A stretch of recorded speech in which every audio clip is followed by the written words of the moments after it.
Patrick Ewing, he guaranteed it. The Magic would win. Dwight Howard, how would he react in this game? Let's start with Dwight Howard, Jalen. How did you like his initial production? He's the anchor, and he sets the tone, and he was running the floor early. That's a high percentage shot. Rondo, to the side of Howard anyway, and the Celtics within 4. He's really improved this year. I give him a lot of credit, especially during these playoffs. Last year he was a question mark.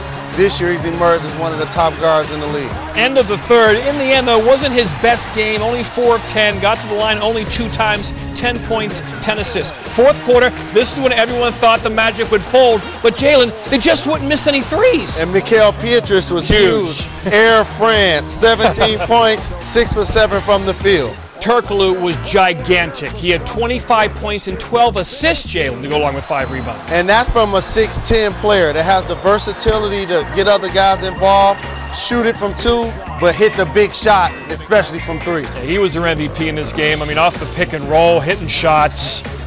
And in the end, the Celtics outscored Orlando in the second quarter. In the third quarter, their issue was the start and the finish. Outscored by 10 in the first quarter, outscored by 14 in the fourth quarter, and the champs are going home.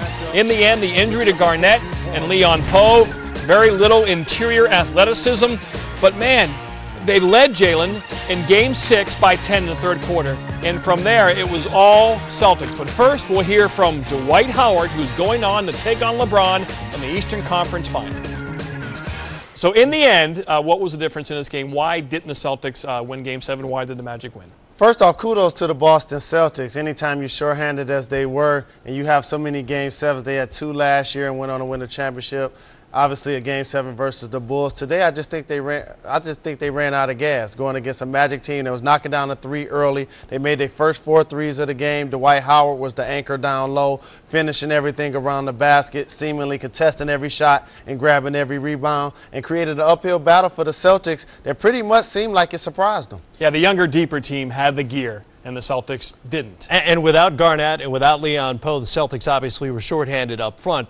The Cavaliers are not. How well does Orlando match up with Cleveland? I know, you just like the media, right? Don't even give them a chance to enjoy it. You're already talking about the next They only beat the Celtics in Boston in Game 7. Exactly. I think actually this is the team that's going to match up better with the Cleveland Cavaliers as opposed to the Boston Celtics because they have Dwight Howard down low, and the Cavs have bigs in Zydrunas Ilgauskas and Anderson Varejao, but they're not scoring bigs. So he's going to be able to be the anchor down low, contest shots, grab rebounds, and Turkoglu seems to be a matchup problem, and Rashard Lewis as well. Who's going to guard those guys at the 3 line?